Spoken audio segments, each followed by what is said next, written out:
Hey guys, back here with the next project. It is a Cobra King 2009, according to the seller. I have never worked on a Cobra before. Know a little bit about them. Very popular for kids and race bikes, competing with the KTMs and the Huskies. What I do know is it is a liquid-cooled two-stroke made out of Michigan. We'll do a little bit of a walk around of the bike. The seller did tell me that he kind of just rode it around for fun. He bought it from a family friend who used to race this bike, however, hadn't been raced in like 8 years, he said. And from there, it kind of just sat and he rode it around for fun. He was an adult. He said it was tons of power, but just never got used. One issue he did mention about the bike is the centrifugal clutch. Basically, he stated that as soon as he fired up the bike, he kicked it over, you were rocking. You're going quick. So we're gonna have to look into the clutch here a little bit. But as you can see, a little bit around the bike. Looks pretty complete. Not too many things messed up. You can see this is a little dinged up more than I would like, so we'll replace that. I did do a little bit of research beforehand, and the 7th digit indicates the year of the bike, and the 7th digit is 09, so the seller was correct on that. Let's first check the coolant on the bike, see if there is anything even in there. All right, so we're topped off, and it actually looks pretty good. We're good there. All right, we're back here on the clutch side. This was our bolt, our oil fill. It actually is very in not good condition, but we're gonna check it out, see what happens when they take it out, see if it's salvageable.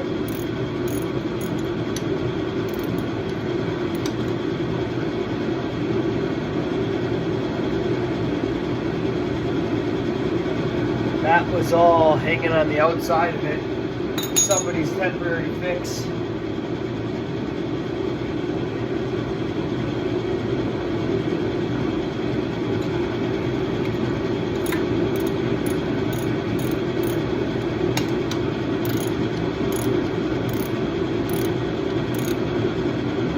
Alright, well, so we got our bolt out. Obviously looks very rough. We're going to check if there's any oil in there. To check our oil or whatever you got in there, we're going to grab a little zip tie, use it as a dipstick, and just kind of see if we can get anything.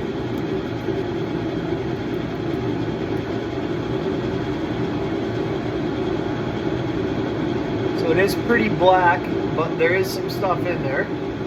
It's good. The bike only calls for 300 milliliters, so not much at all, which is kind of expected since the fill hole is so low. Yeah, so pretty dark. We're actually going to drain it now. Sorry about the background noise. It's the heater ripping because it is cold.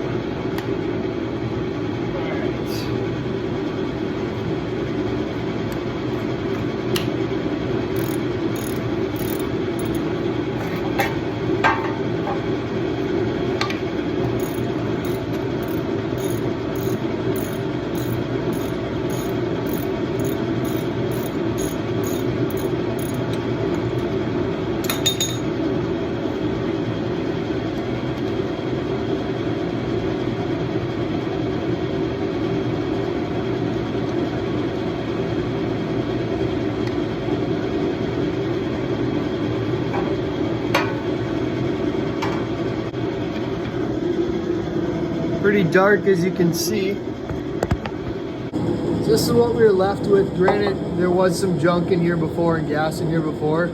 The oil looks pretty black, meaning there isn't coolant in it, which is good. So our water pump seems to be good.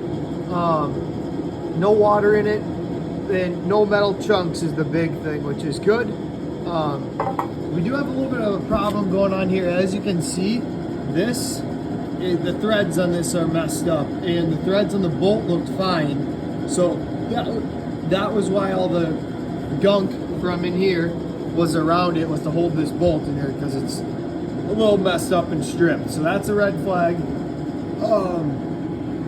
As I got all the plastics off the bike, I did manage to notice something else. So over here, you see there's 5 bolts that kind of hold it all together. You can see we're missing one, and it shouldn't. You can see right by those bolts, it's moving. So these are loose. So obviously we can tighten them up and we'll get the one that we're missing, but the bigger question is, why did that happen and what can we do to prevent it from continuing to happen? So we're going to tighten those up for now, and we'll get an extra one. But so our oil looks pretty good. As you can see, we do have an air filter. It's pretty dirty. You can tell it was oiled up, which is good, but happy to see that on there. And our coolant was good when we checked that. The next thing we're going to look into is this gunked up guy. So we're going to check out the carburetor and check out our jets and see if they're OEM or not. And after we check the carb, we're going to check and see if we got spark and good compression. So to get our carb off, we're going to pop these 2 hose clamps off from the airbox side and this one down here to the reeds. Let's do that. Alright, so zap this screw and this screw out of the airbox holder. Now you can see it's kind of disconnected from this. We're going to wiggle the airbox back to try and pull off this manifold. Alright, so we got it off on this side. Looks like this side's stuck a little bit. I'm actually going to grab a heat gun just because we don't want to risk ruining that manifold. Alright, we gave that guy a little bit of heat right here. Maybe we can... Alright.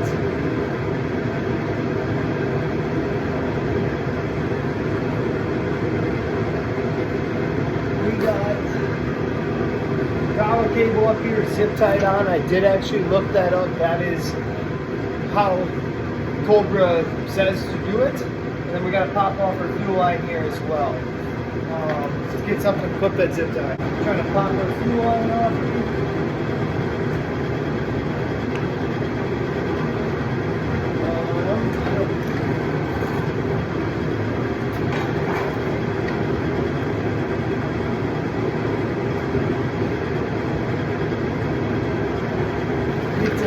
Gas nuts on.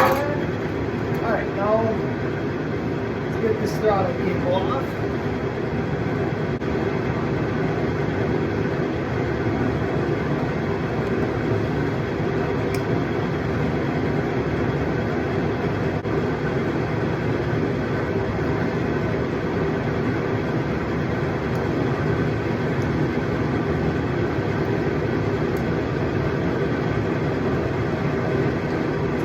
Screws out here. Yes, we got our slide out, and the notch was to the air side, so we're good there. That feels good. All right. So here we got our carb. Can't read a brand on it right now. You can tell she's real gummed up. Let's bring her over to the workbench. All right. So here we got our carb here. First thing we're gonna do. Choke's working, so you just lift it up and twist. You spin it, it pops down, so that appears to be good. The next thing we're gonna check is, I believe this should be our idle screw. Let's see how many turns in that is, or turns out, I should say. Okay, half, 1, 1.5, 2, 2.5. So 3 turns. Let's pull that all the way out.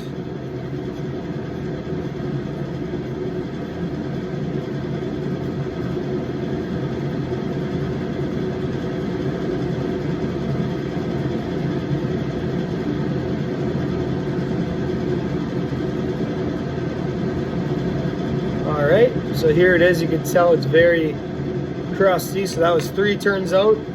Then I believe this guy should be our fuel air mixture. Let's see what we got here. Half, So just a half a turn out. Let's pull that thing out, see how she looks.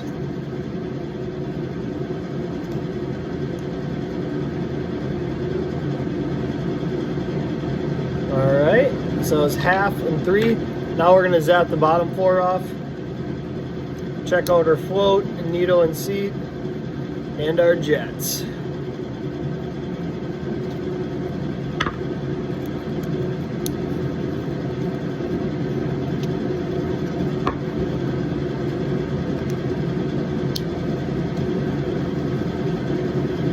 Looks like we're leaking a little bit of fuel. Let's see what it looks like in there.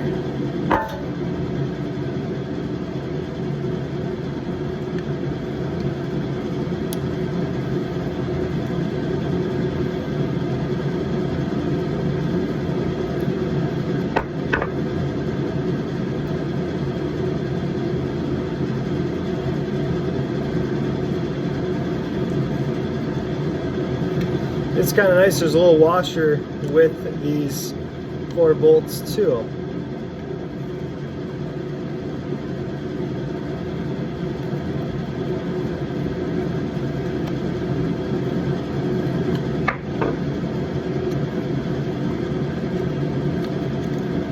All right, so let's check her out. Bottom of the carb looks pretty good. Here is the inside. So our floats look pretty decent. We got a gasket. Let's start pulling it apart. Take off this gasket, try and keep that so we can reuse it.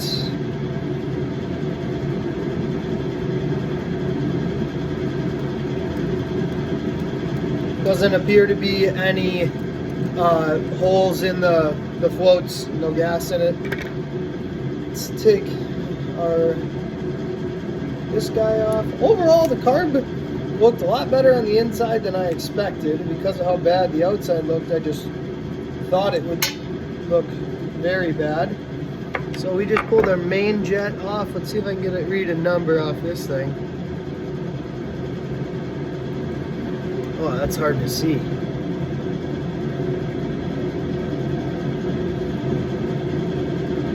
$93 for a main jet.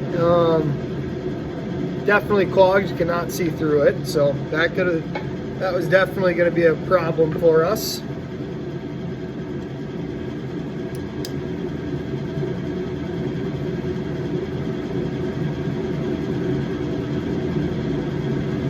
Got another jet here. Can I read a size? 60 for this jet.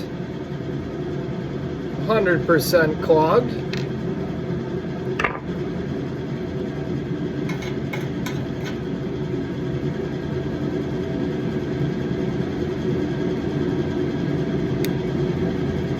If we can get the little pilot out.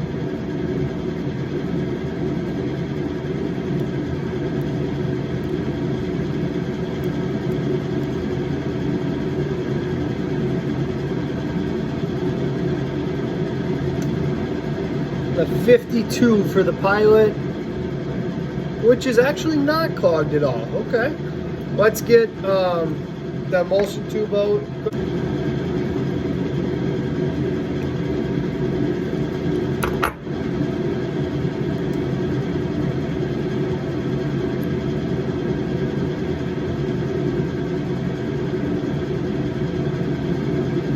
Obviously that is clear, you can see right through it. Okay, let's get our float off.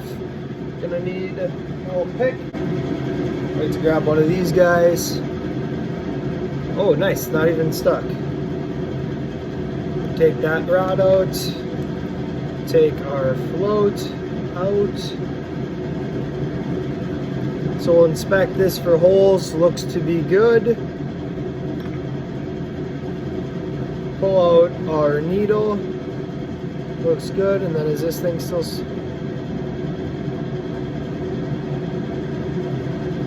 Looks to be good. Alright, and as you can see, like the carb itself, pretty clean.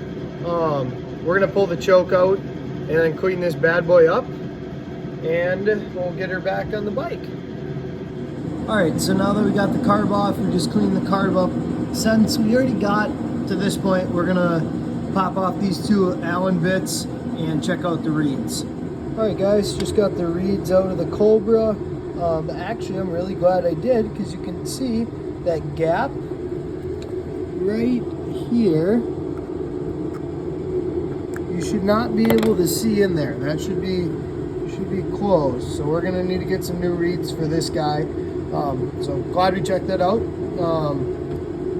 Let's get to the next step here. Let's take a peek in the motor from the reed side. See if we can see anything. So you can see our rod there.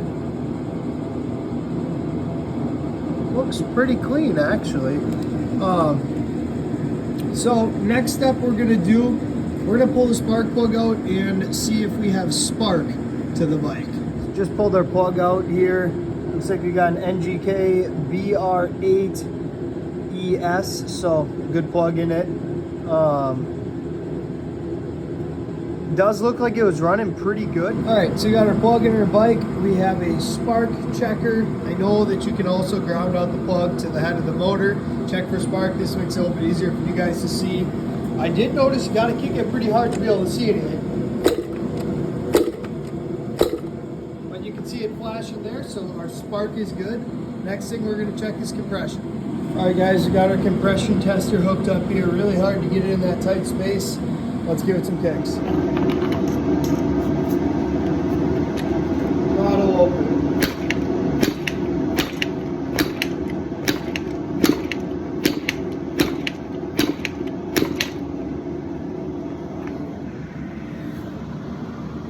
Just below 60. We're gonna try kicking it a couple more times. Well, after trying it again, the most we can get is 60 pounds. So we definitely have an issue here, probably a stuck ring.